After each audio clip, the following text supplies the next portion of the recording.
Okay, now it shows we're live. Keeps telling me I have an audio issue, so if it goes out in the middle, I have no idea where the audio issue is. I've tried everything I know. So, anyway, I am, it says I'm live on YouTube. I don't know whether to believe it or not. I don't know whether to believe anything or anybody in this world right now. But anyway, I'm back. This is I want to welcome you. I'm Victor Vogel with Substack Communicate, Connect, and Confidence. And there's a rationale behind that name that I've explained a few times. If you need to know, I'll be glad to tell you what it is. You'll probably hear it in this presentation here to some extent.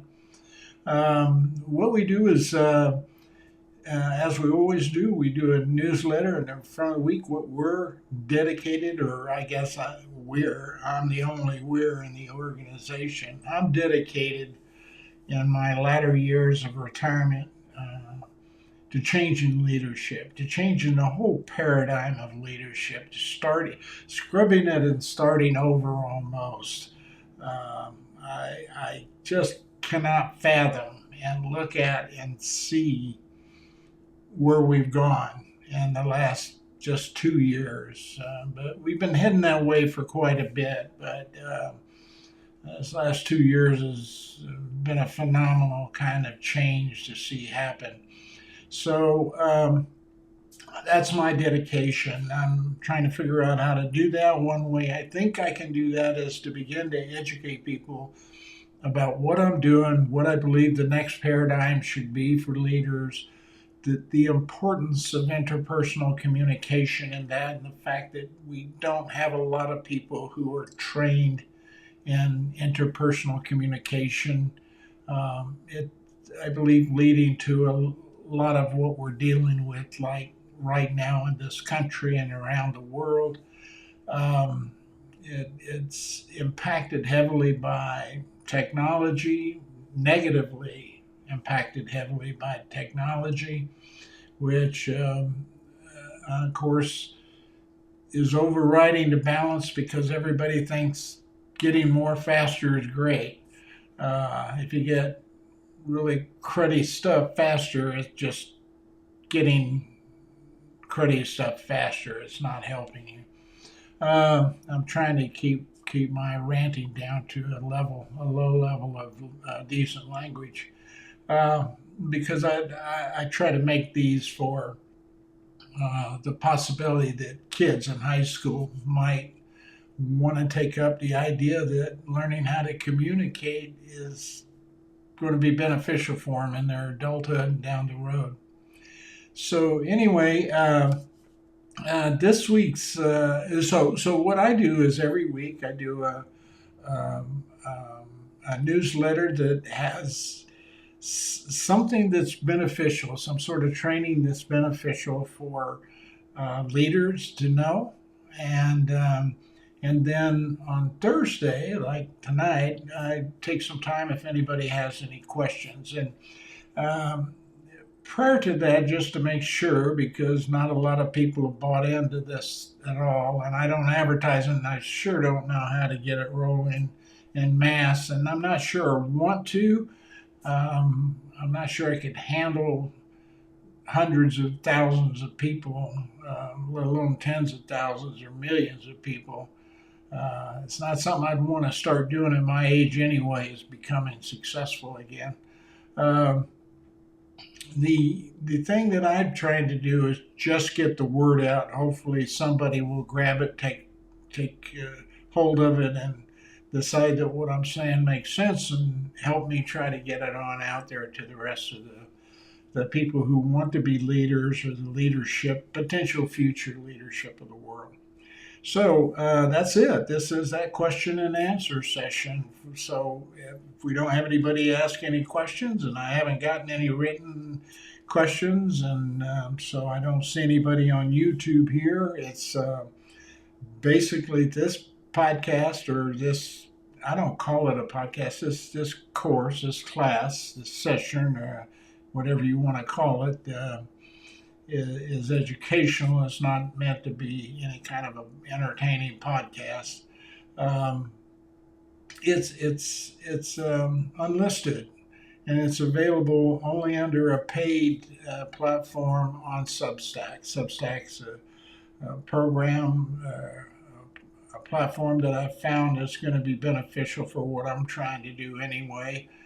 The others I haven't.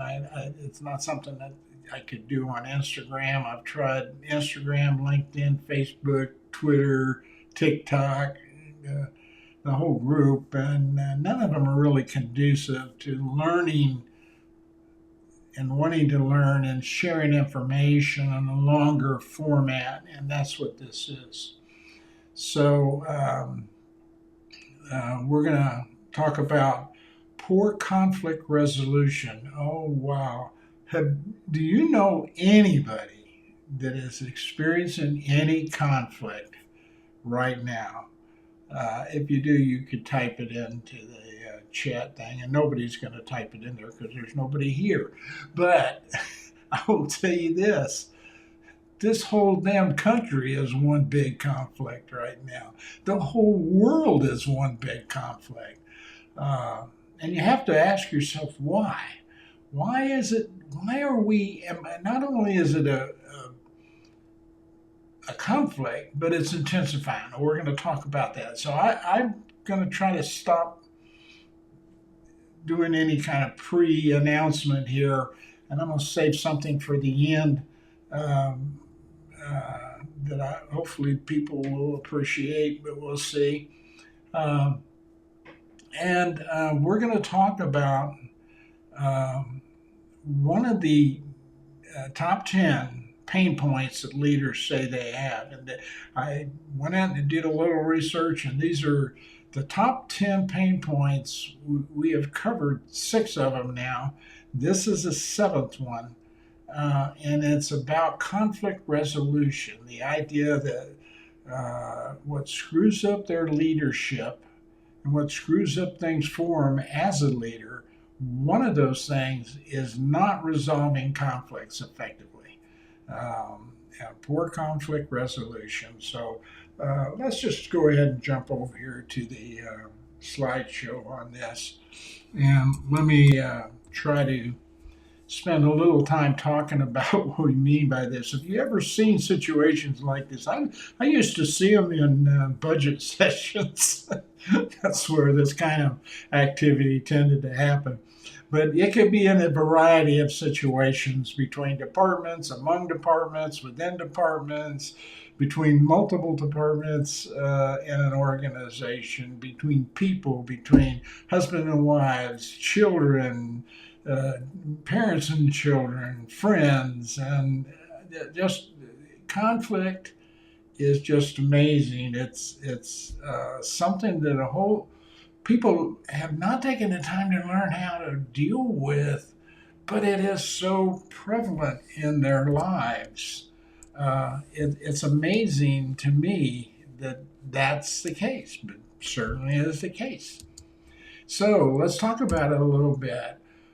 Workplace conflict is as inevitable as the rising sun. That is an understatement, but it is a strong statement. What that's saying is, I don't care where you go, what organization you're in, just like I said, it could be profit, it could be nonprofit, it could be family, it could be friends, it could be church, it could be anywhere you want. Conflict is going to be part of your life in those environments. So basically anything you touch is going to involve conflict. So my question is, have you really taken any time to learn how to deal with conflict? Any time at all? I'm guessing not. Okay, I'm really guessing not. So guess what?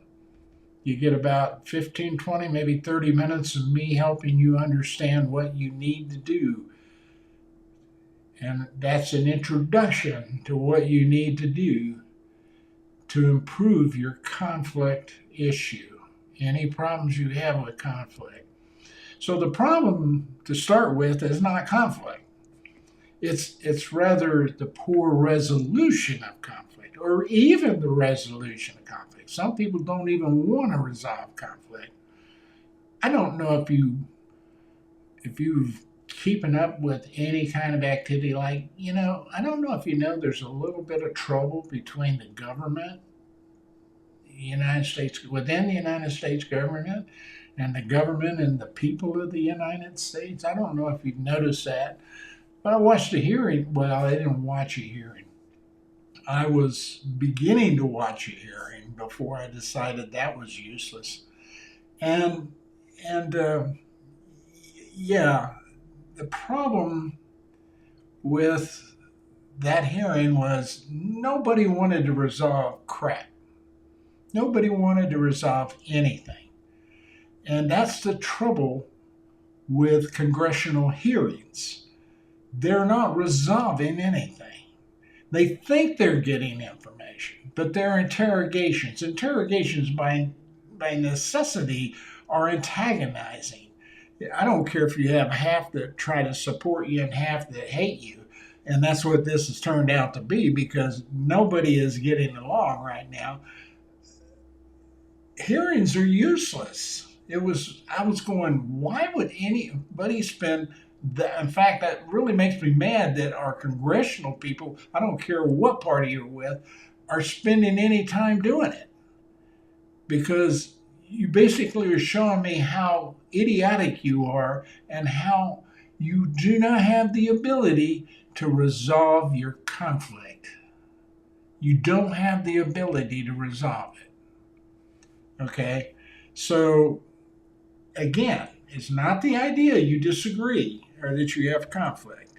It's the idea that you can't resolve it effectively that's the problem.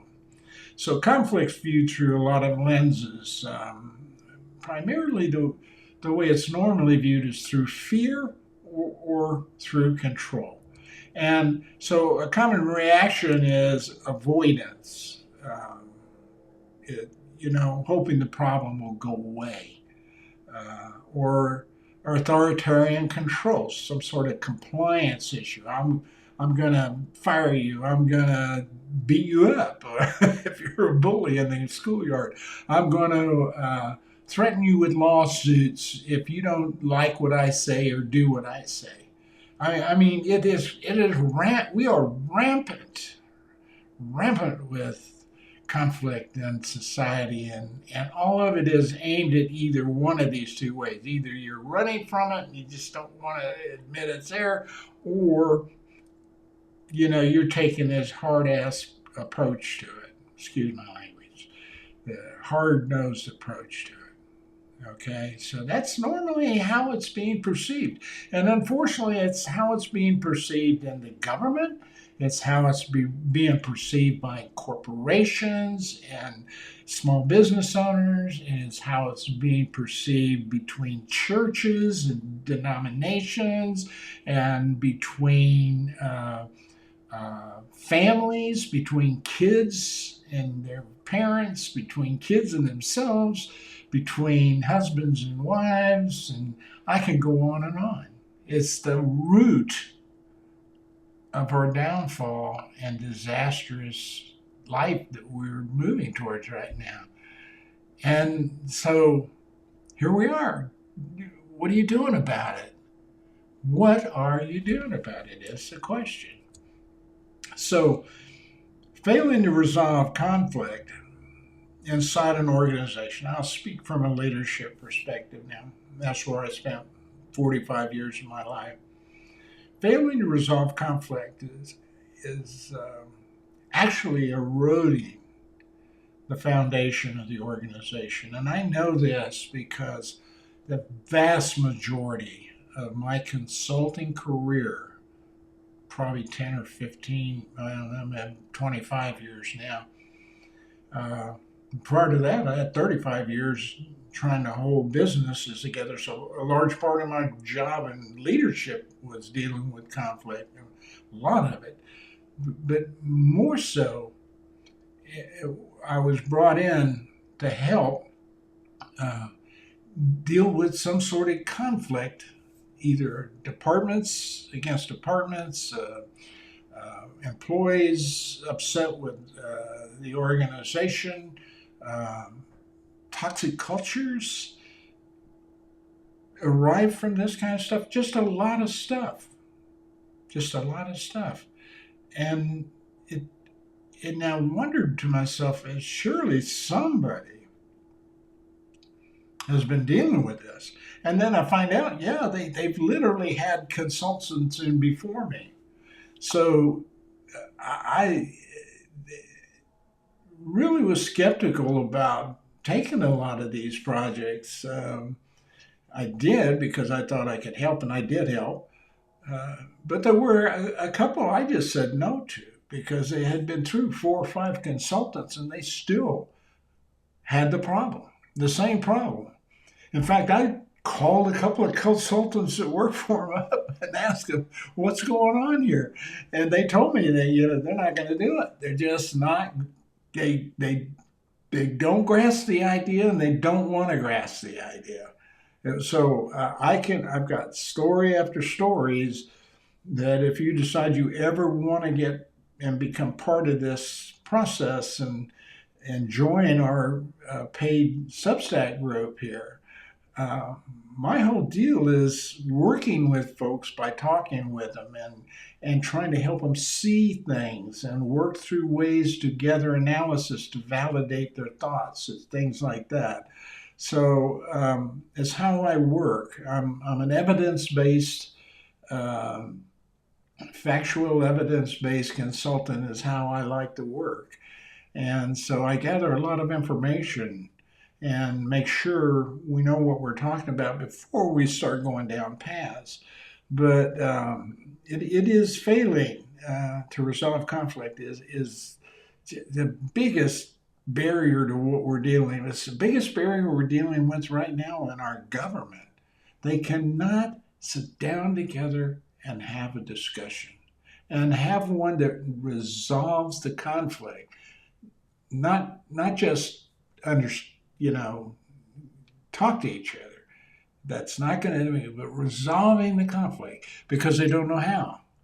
They've probably, even the lawyers who probably should have had some communication training, but the vast majority of everybody else, very few people have had communication training.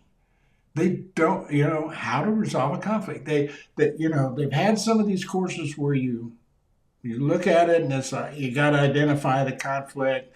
You got to make sure that you focus on the issue, not the person, those kinds of things. It's much, much deeper, much more complicated than that.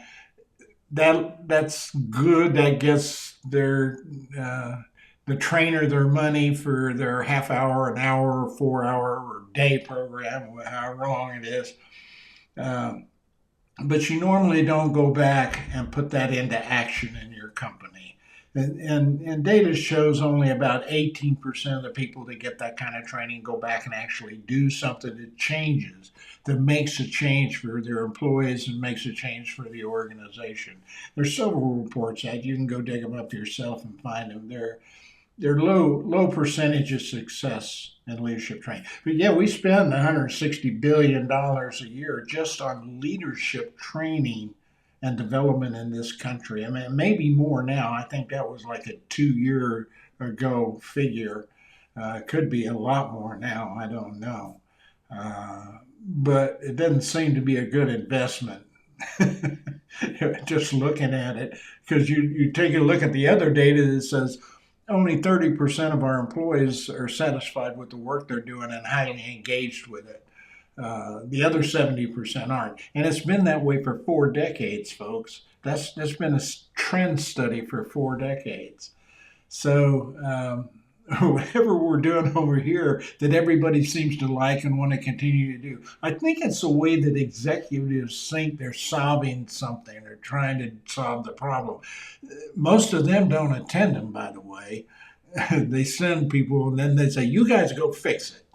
I don't have time to go fix it, which is a big problem in most of the organizations when you go to try to say, you need to get engaged because you are also some of the problem. That the executives don't like to hear that. They especially don't like to hear it from consultants. It's one of the first things you have to do with them, though, because they need to hear it. It's not fair to them to say you're going to try to change the organization and they not know that they are part of that change. It's just that simple. It's just not fair to them. I will never do that to an executive. You may not hire me, but I'm going to tell you if you're part of the problem.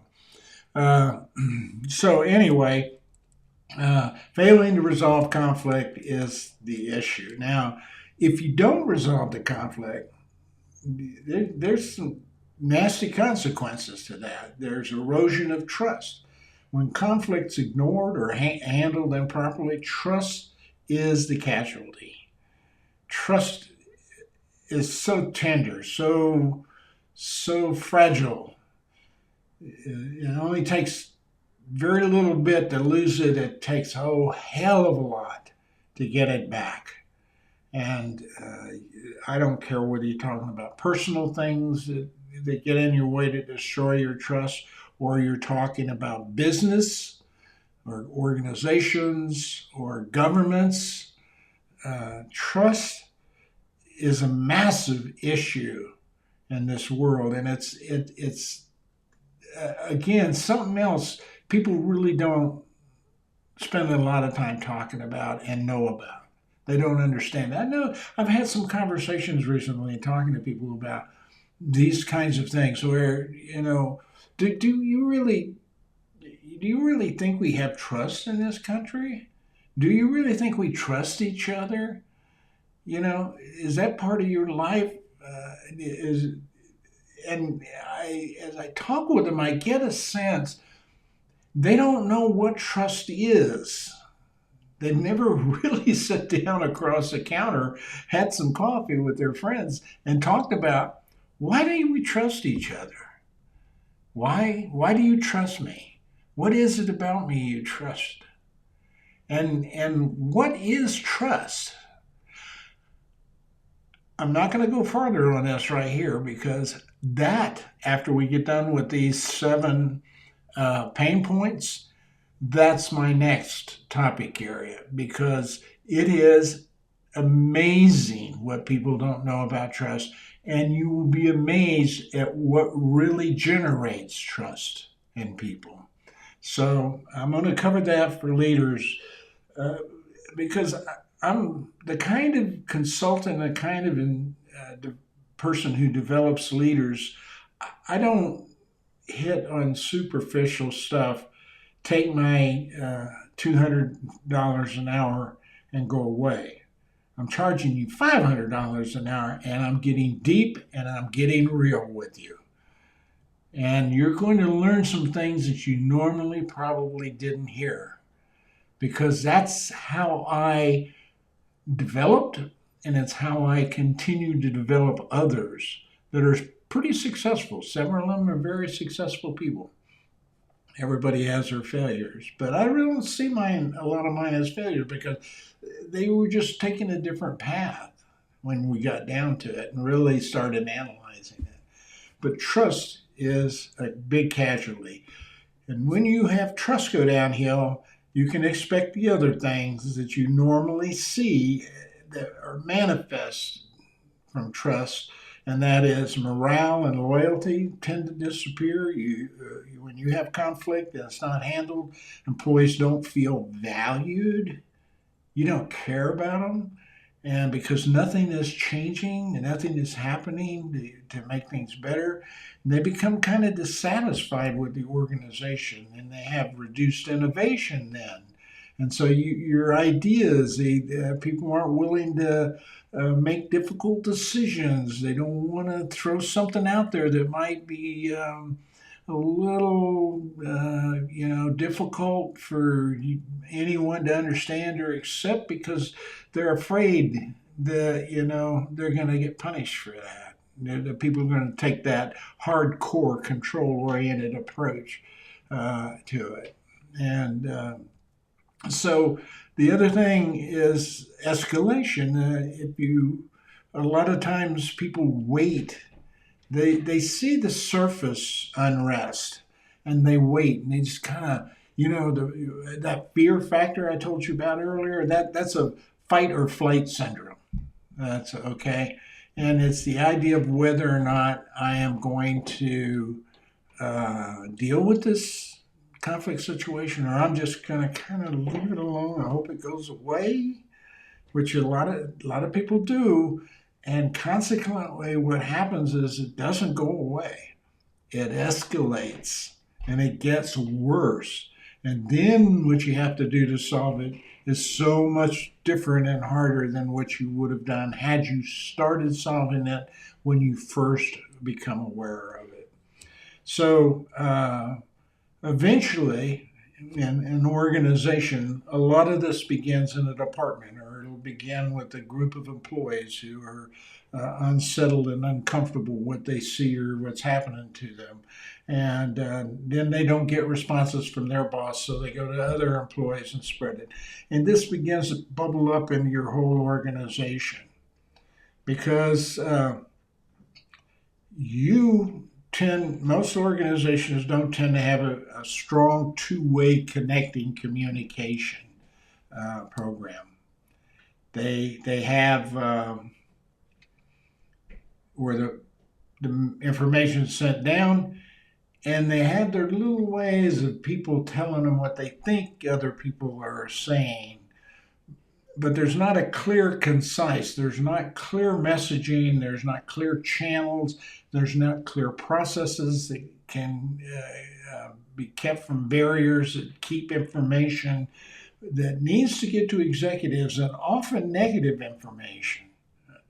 Nobody wants to tell the bosses at the top there's a real problem until it explodes. So the C-suite ends up trying to deal with massive problems, much bigger because they've escalated, and the only way they think they know to solve that is to bring the boom down on everybody, restrict everything and just lower the boom on the employees. And that doesn't work any better than any of the other solutions out there.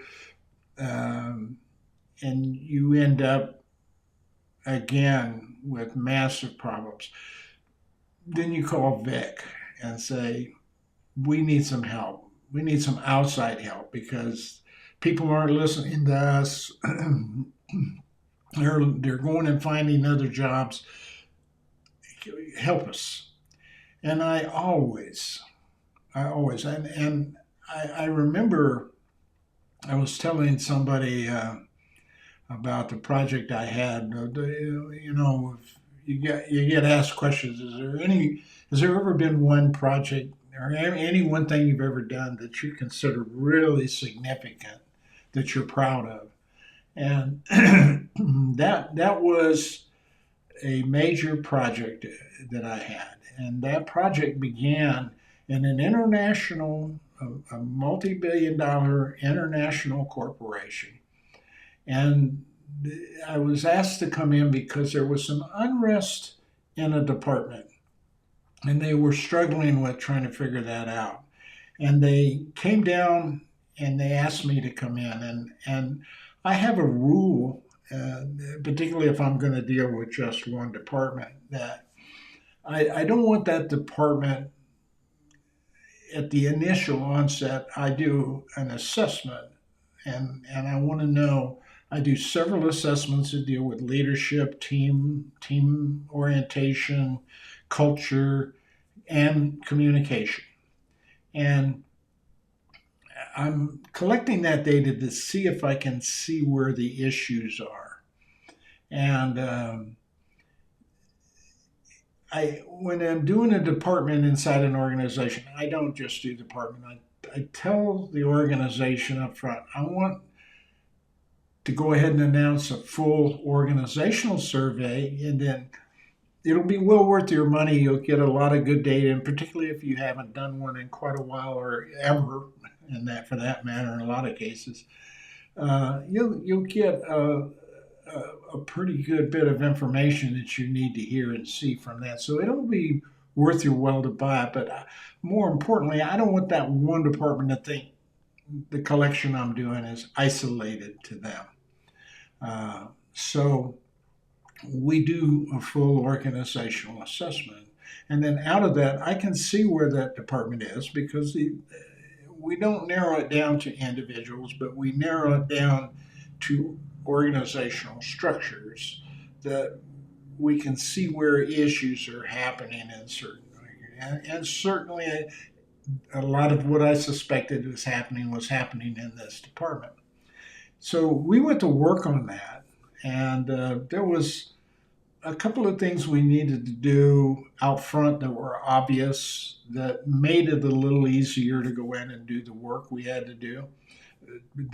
We eliminated a key person who was basically the major thorn in everybody's side.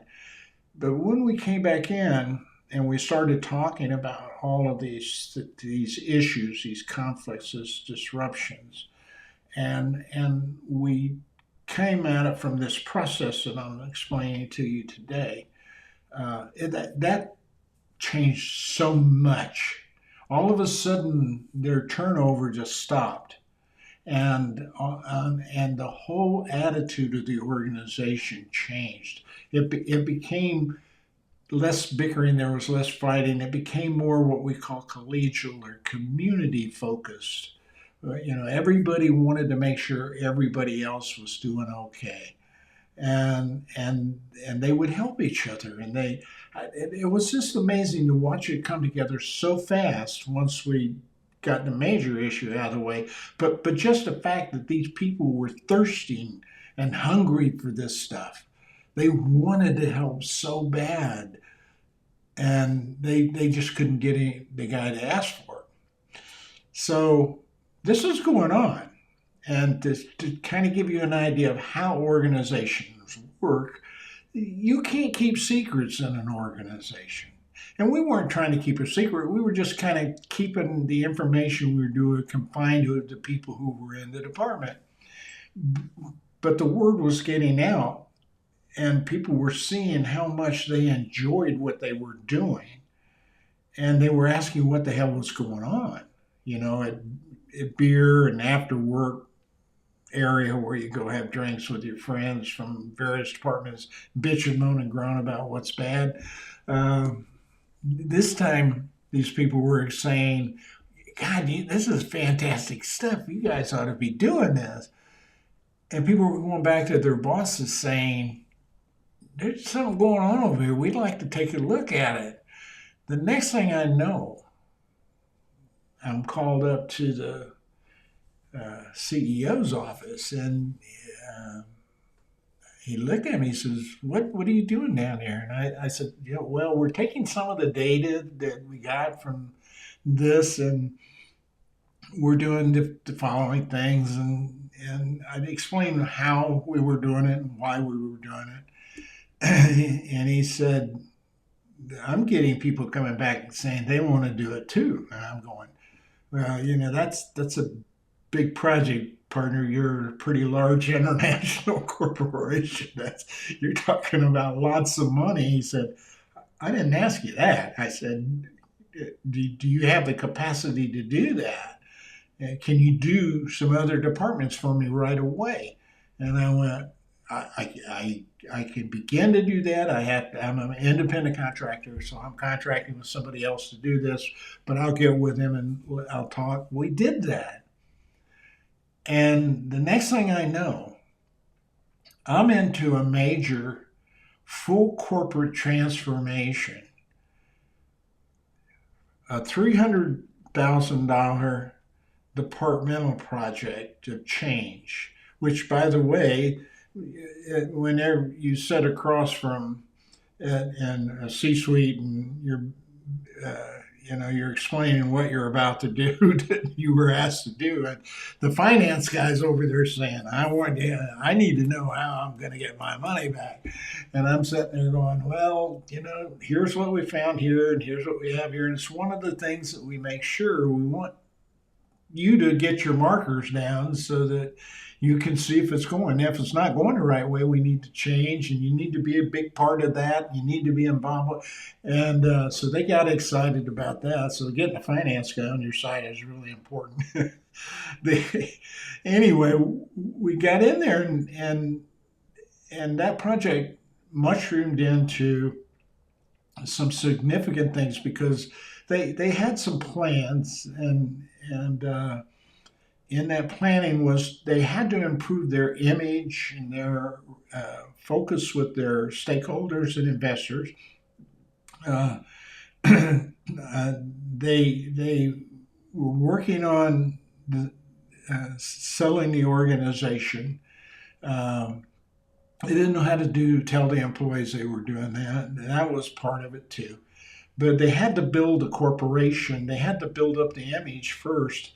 And we got in and started doing an organizational transformation project that was in the millions of dollars, not just here, but Europe and Australia and China and other. This guy had that I contract with. He had some other people we brought in to become but I was overseeing that project. But we brought some of those other high-powered consultants in to help out. There was no way I could handle this short. And we ended up bringing other major, I think there was 6 other major consulting firms in on this project because we were talking out of this collegial attitude that was developing, and they stopped doing the conflict and started getting along, and it became collaboration. Conflict became collaboration, and out of that came a whole bunch of other things that they needed to do that they were struggling with trying to get done because people didn't want to jump in and say if you don't do this, you're going to be in trouble, because they didn't want to be the bearer of bad news. I mean, they had to feed their kids, they had to, clothe themselves, they had to have medical treatment when they needed it and things. And so they didn't want to disrupt their jobs. So they were afraid to say stuff. And that's one of the problems with this conflict. That's why it is so repressive, so repressive. And once we got that rolling, man, we were hiring major firms that were outside of our expertise, which was organizational effectiveness and culture. We were bringing in people into supply chain management. We were going to universities and hitting with people who were innovating those concepts. Just beginning it. This is back in the late 90s, and they were just beginning to get into this stuff. And we were sending people, bringing in professors and other consultants, and we had 2 or 3 projects on the side. Somewhere in Europe, other places were operating different. It was a massive. It ended up being up well over $25 million worth of project we were working on, and all of this. Believe it or not, we sit down initially, and I said, the only way we're going to do this is if you take accountability for it. This is your project. Your people need to run it. We're not here as the experts for your company. We're here as experts to teach you how to get together better and maybe do it better. But you are the experts. And they took that accountability, and those department heads just jumped in, and we were not seen as people who were coming in to tell them what to do. We were seen as resources that they could touch. And if we didn't understand it, we would find somebody who did for them. And that just mushroomed out, and it became very, very good in terms of building that organization's image in relation to the industry, and made it to where they got a more attractive offering price for their company. During that same time, we discussed whether or not they should tell their employees. Now, there's certain things that are blacked out, and you you can't tell your employees legally when you're selling a company or doing a transition or acquiring a company or whatever. But once those objectives are met, there are a lot of companies that feel like if you tell employees any of this, they'll go running. We chose to go the other way because we had a long period of time to try to get the corporation set. And we began to work with people and building who they are and what they were about and their image. And we also began to work with the competitors and other people in the industry and other people in other industries like accounting and law and all that were looking for really good people. We were saying, not this year, but next year, this group might be available if you have the right kind of thing and the right kind of fit.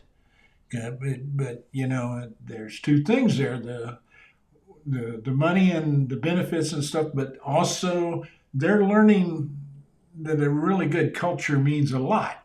And so we found these.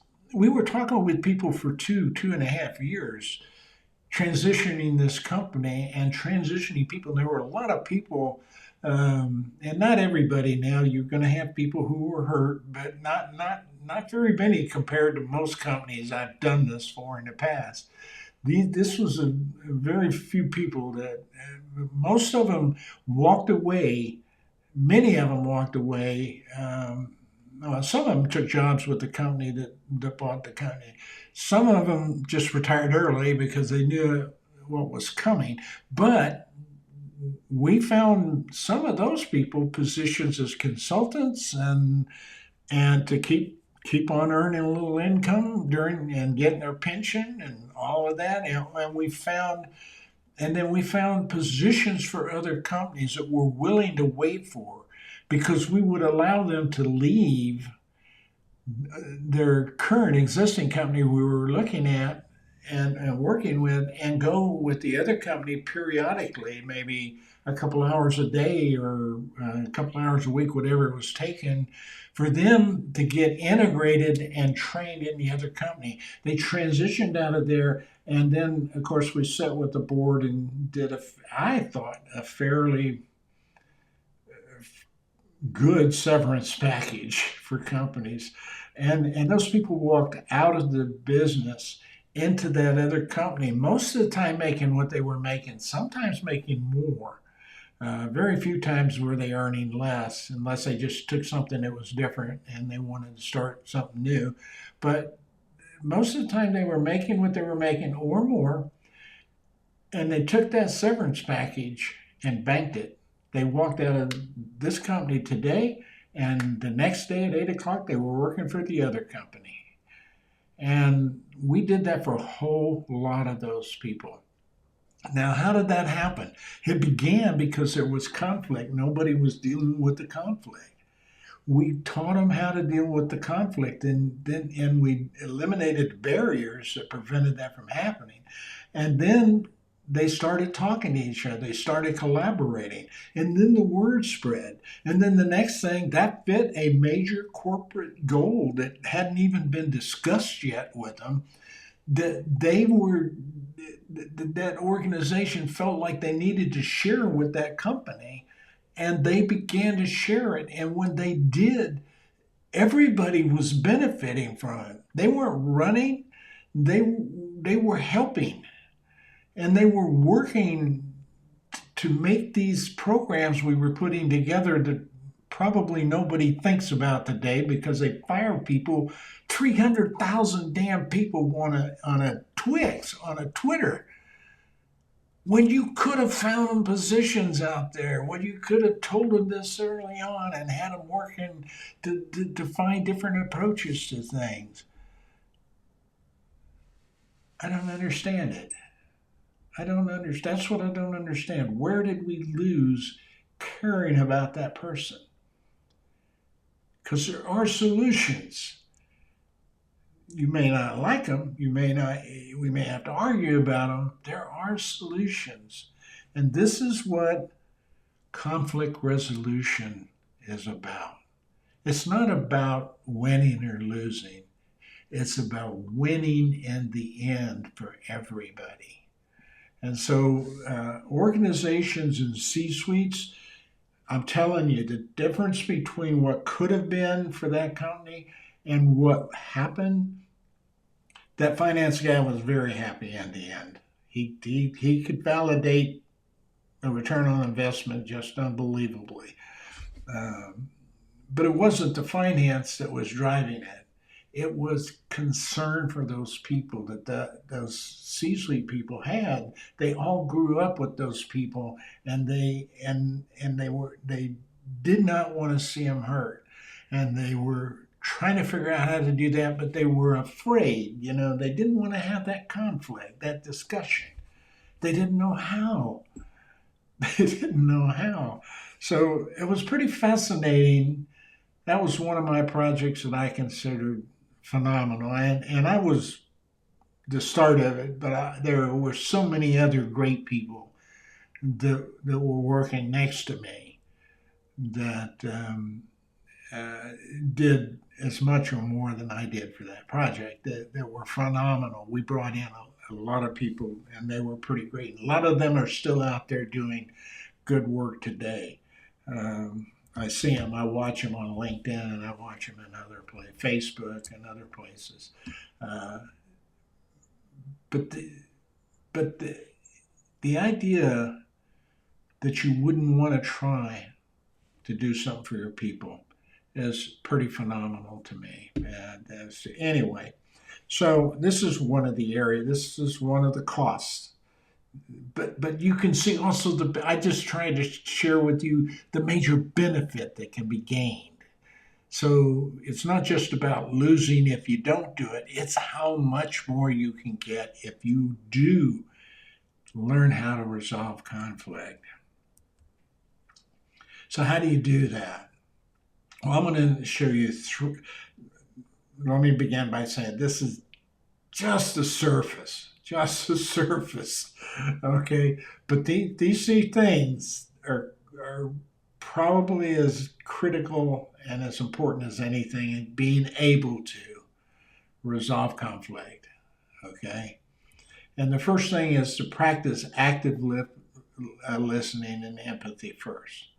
You gotta learn how to do that. Now you go, okay, I know how to do active listening. I had that course. I went there. We went in, we talked, we watched people, and we saw how it's supposed to happen.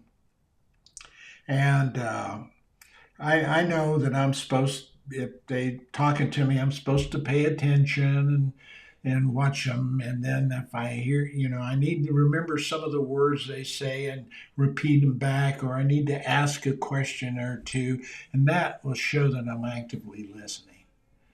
And I'm here to tell you that is so far from what you need to do to be an active listener. There's so much more to it than that. And I'm not going to tell you about it. If you want to know, you've got to come find out. But that is so far from what is actually needed to actively listen. It involves so much more that you need to learn how to do, and you can't do by reading it or sitting through a 4-hour course or listen to me tell you about it. You need to go in and read the book I'm going to point to you that I did on this, and you need to take the workbook and you need to go out and work on it and screw it up and work on it and correct it and screw it up and work on it again for months, maybe a year or two, before you will really understand what it is to actively listen to somebody. It's deep. It's much deeper than just simply reciting a word. And people who have done it, Gary Nessner, an ex-FBI guy who basically built the whole hostage negotiation world program. He teaches all over the world. Gary, I can tell you now, just talking to him, I interviewed him one day, and I was talking to him, and he doesn't understand it. He lives it. He breathes it. He he feels it, what it takes to talk with somebody, and he saves lives doing that. So that's the value. That there's an extremely important value right there for that. So active listening, there's a lot more you're going to learn if you spend time with me or anybody who is a professional who's spent his life in organizations in taking and training people and helping leaders understand how to communicate effectively, interpersonally communicate effectively, and understand what that means. Not just that it's a department that you can get a degree in, not just that. Understand what the hell that really means to somebody who's working for you, okay, or that you have that works for you and you need some accountability for taking them to greater heights, okay? So active listening is one thing, empathy is the other, and that is just as complicated and just as so much more to it than what people think. I got to walk in somebody's shoes. Okay, I understand what it feels like to be burned. No, you don't.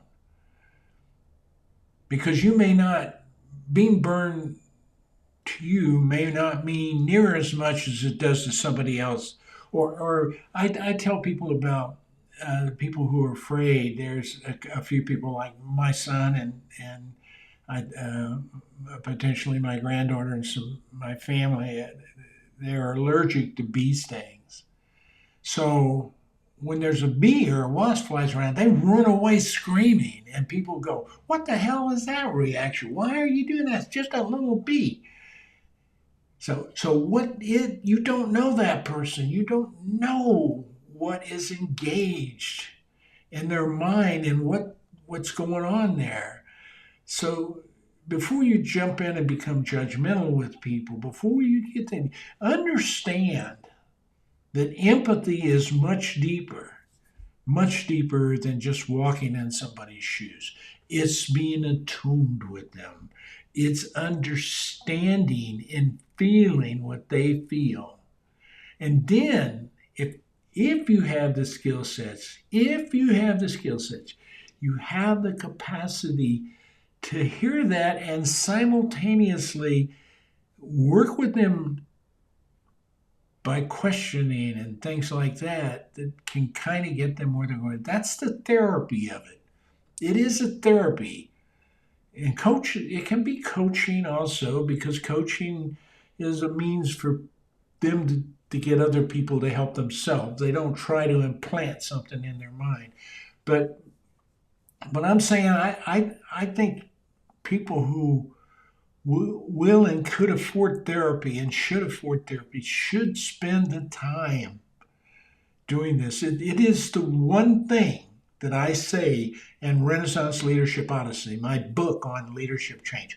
We have missed in all of the 50 years plus of my leadership development training. This is the one thing we missed with leaders. We have not created a psychological self-awareness of themselves. We spend no time helping them understand where they come from, who they are, what they're about, how that relates to leadership. What are the dynamics associated with that? Why do you feel this way? What do you have so much trouble taking in this? Why do you resist that? Yeah.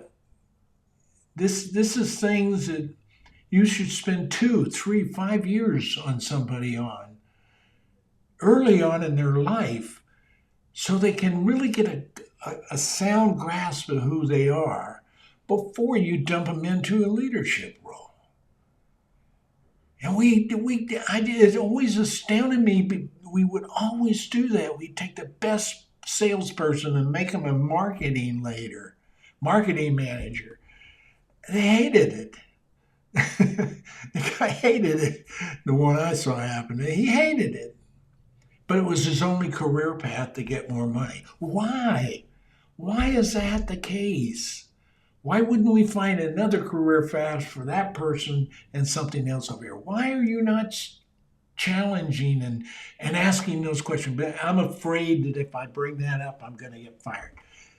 So trust me, there are a lot of people who need their jobs out there that probably have some fantastic ideas that you're not hearing because they're afraid. They're afraid of conflict. They're afraid, and rightly so, because they've been people who handled conflict with that control scenario are authoritarian, and they're very damaging to people when that happens. So empathy and active listening are extremely important things. These are you don't know much about how to do this, I promise you. And you will take you quite a while to get it. But if you ever get it, you will never relinquish it. You will never give it up. It will always be part of you. So I will tell you that. The tool that we use for active listening and getting information and regulating behavior and those things is, they say, open-ended question. It is the questioning process. I have somewhere on building Renaissance leaders, there's a channel out there I have called Building Renaissance Leaders, and there's a video on there, and I think there's a series of like 6 types of questions, or six videos on asking questions. The type of question, how to ask it, when it's appropriate, when it's all of those. Just there's 6 hours of that, maybe more than 6 hours when you add it all up. Just understanding about questioning, and that is scratching the surface, folks. Scratching the surface. If you want to be a good leader, if you want to be somebody who can get things done effectively through other people, get them done, not just demand it. I can get something done with somebody, by threatening them with their job or salary increases or whatever it is. I can really threaten them. I had that power as a leader. I had a lot of power as a leader. I never used it. I never did that. And I can say that. I don't know anybody that worked for me who would tell you that I threatened them. But it's not an easy way to lead, because it takes time and it takes empathy and it takes skills. And I became better and better and better and better and better every year. And then still getting better and better because this book about paradigm shift is all about tanking all that stuff and starting over the right way. And we need to do that given the kind of world we're going to be living in. So open-ended questions is one of the tools. The impact is it creates a safe space. Because when you learn how to do that, it creates a safe space for people to actually ask questions or say something that they don't fear retribution for. Another thing is aligning what we call your nonverbal blueprint. And that's really about understanding what is nonverbal behavior. So people think about eyes and they think about crossing your arms and things like that, body posture. It's also about time, when you say something, the timing of when you say it. It's about inflection in voice and intonation, the intensity, and etc. It's about touch, the emotion that's created with touch, and the fear that can be established with touch. understanding the dynamics, being able to read other people's reaction to touch. I don't know if I've gone up to people before and I've touched them on the shoulder to try to help them across the street, and they jumped away and they don't want to mess with me. It's somewhere in there. It's like a puppy, somewhere where a puppy's been beaten and you touch them the wrong way. They get afraid and they run. The same is true for humans. They've been through things that you don't know about. So when you want to ask before you touch. So one of the first things I learned from it, is it okay if I touch you and help you go across the street? Oh yeah, thanks, I appreciate it. Yeah. Or a hug. There's a time where somebody wants a hug, and there's other times where they don't want you bothering them at all. These are nonverbal cues. Can you read them? Do you spend any time paying attention to them? I think not. And I don't say that judgmentally. I say it from experience. A vast majority of people do not realize they need to be trained in this. They need to train their brain to think differently, to absorb the newness of this, and to be able to use it so it becomes second nature to you. It's not easy. It's not, and it isn't done quickly. And that's a big part of what's problem is today. If it's not done the first 15 seconds, it's not worth anything to people. Wrong. Very, very wrong. And very, very dangerous, I should say. So just keep this in mind, this understanding how when you say something, how you say it, the nonverbal cues you send mean more to that person who is hearing what you say. They're going to attach more meaning to that how you say it than actually what you say. And that's been proven time after time. There's a lot of neuroscience to explain that, and I'm not going to do it here. You're going to have to look it up. I've done it in other places on YouTube and in here and other places that you can look up work I've done. I've actually done small papers on it, and I'm not a neuroscientist. I've just been studying it for 6 years. I haven't been to a class yet on it, but crying out loud, they do classes.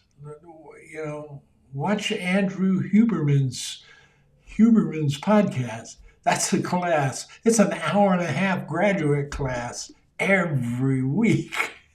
And you learn so. That's where I picked up so much of this. This is where I started. I always told people put more weight on how you say what you say than what you actually say, the nonverbal aspects. But I could never explain it, but I can explain it now. And it came from one interview Dr. Huberman had with Alan Shores, another psychiatrist and neuroscientist, and they were talking about the importance of vision and the senses and how the eyes are the only thing outside of your cranial, that holds your brain, the only thing outside of that that's directly connected to the brain. Everything else goes through your nervous system. Those eyes are directly connected to your brain. They sense things far faster than anything else. I think Dr. Huberman said it's the closest thing you're going to get to understanding or thinking you understand what somebody means or believes than anything else you can do. Those eyes tell you a lot. But if you don't know what you're talking about, if you don't understand why, if you don't understand the dynamics of what's churning back there, the idea of the left brain, right brain, and the idea that there are two amygdala in there that are working along with other parts of the brains, and what happens when that happens to your nervous system, your limbic nervous system, and your and what's going on with your whole body, how that affects your whole body. That's an issue. So this is it. Be mindful of your nonverbal behavior and a self-awareness of where you are with that, how you're coming across, as well as other people from that standpoint. And you need to understand how to make what you say be congruent with what you do and behave while you're saying it. That congruency of those two things is the power pack that drives quality communication, clear, concise messaging. You can see the difference the whole time around. I mean, I sit there and watch Pam Bondi today in her hearing, and I knew I could watch her nonverbal behavior, knew exactly what she was going to say, or how she was going to behave. I didn't know what she was going to say because you don't know in advance, but I could tell the demeanor of what she was going to say. And it was consistent throughout her whole thing. People say you wouldn't know that from before. Yeah, but I could sense it. I could just, I almost could feel, okay, she's gonna bust out and, on so and so and lambast him, and sure enough, that's what happened. But those things are important. So these two things are critical here. Be mindful of your nonverbal cues and others, and make them congruent. If they're not congruent, question it. Question it. And feedback's included in that process too. So the third step is define outcomes and provide collaborative feedback. Now, I don't know if you understand what collaborative feedback means, but it isn't just telling somebody that you heard something. It's discovering something together because you heard it, and then pursuing it through questioning, etc., to the point where it grows into something where you go, yeah, I really understand how you feel about that. I mean, really understand how you feel. I'm not walking in your shoes. I am you. Like a lady once told me on a plane. I keep telling this story, but it just struck me. I asked her how she knew somebody understood or what she was looking for when she talked to somebody. What are you looking for out of that person when you say something to them? She goes, I don't want them to just hear me. I want them to feel what I said. And that was the best description of nonverbal communication and collaborative feedback that I could possibly provide you. So apply effective feedback through active listening and attunement and collaborative dialogue. It's a process of learning and understanding and growing, not correcting. Not correcting. Definitely not correcting. You're solving conflict. You're not resolving conflict when you're corrected like that. You're solving it. It can stop. I can make it stop real quick. But solving it so that everybody grows from it and grows positively from it and sees something that's better because of it down the road. That's collaborative feedback. That's collaborative conflict management. So collaboration helps ensure that parties feel valued. I guess you could see why after all that. And agree on defined solutions. And that is the important part.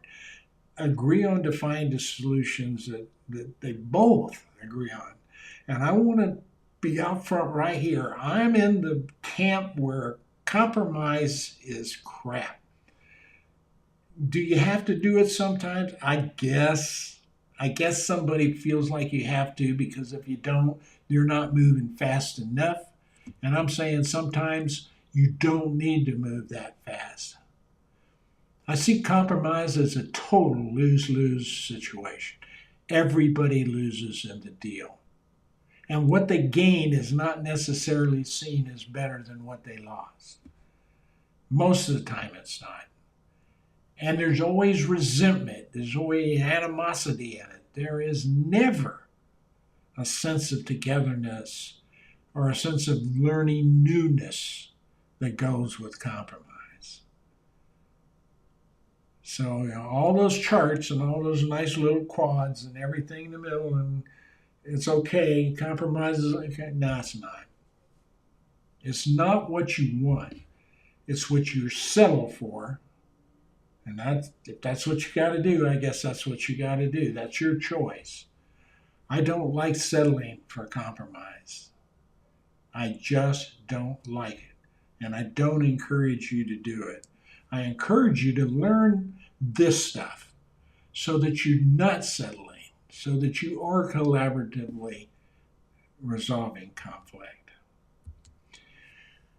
Key points: self-awareness, active listening, words, tone, congruent nonverbal behavior matters. It matters. Promptness. Don't wait. Don't hesitate. It's just going to escalate. You hesitate, you escalate. Just that simple. Now, let me do something here.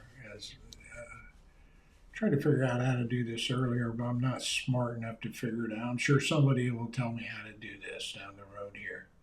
But if I click that, there I can get it off. Mastering conversations is the hallmark. It is the bar. It is the gold medal of Renaissance leadership. One who connects deeply with meaning and purposeful, connects deeply, communicates clearly, and leads with confidence. Now you know where the confidence comes in, because it's an odd word at the end of those three words. Communicate. Think about what I've said today. Communicate, connect. How you connect? Confidence. So that's pretty much, I'll leave you with that statement. I think it's pretty phenomenal when you think about it, what we can get out of this. Yeah, nobody's on my YouTube, so I'm not going to hold you any longer. That's enough. I hope this has been inspirational for you. Now, I'm going to tell you real quickly. I'm trying to figure out ways to make people join this pay program. I'm not trying to be sticky about the pay, because the price that you're paying is ridiculous. Unless I think it's ridiculous given what I was paid in the past. $8 a month. $8 a month is the subscription rate. It's not going to 15. It's not going to 25 if you watch 2 extra videos where I don't put a commercial in. I'm not going to be putting commercials inside my videos. I'm not going to be putting commercials inside of anything. I'm so frustrated. I saw one group of people who I'm so proud to be part of that group, or was part of that group, and they started doing advertising in the middle of it. And I know they need the money to keep going, but I would rather them do a little less and do it the way they said they were going to do it and honor it than start taking commercials. Money, that's the root of all evil. I don't know how, whoever said that, I don't know where it really came from. The guy is right. It's right on the money. Oh, look at there. There's a pun. Yeah, people would give up a lot just to make a little more money. And I guess I never had it as a child. I had some, but I squandered it. I wasn't very good with money, so I didn't, and I don't have anything now. But I have this. I have time to do this. I have time to write those books that are behind you. Now, those are hardback copies. I don't do hardback copy books. I know they have the feel and the touch and they look good. They always end up where those other books on the back shelf are back there. Like, see that one right there? That's called Renaissance Leadership Odyssey. See the other books behind it? That's where those hard books always end up. I had tons of bookshelves full of those things over the years. I don't have any of them anymore. I don't do audiobooks because you're going to listen to it and you're going to think you know it. And you don't even come close. You don't come close reading my book. But I don't ask you just to read my book. I ask you to study it because the books I write are textbooks. They're not meant to be bestsellers on the New York Times. I could ever give a shit if they ever hit, I don't care if they hit the New York Times list. All I care about is that you read them and that you play with them. And here's what I mean by playing. This book right back, this one here is about body language, and you just learn how important that is and the whole essence of everything about complaints and trouble and conflict and all that. But it's also just, in general, absolutely critical for communication. This one over here, this one, Navigating Conversations.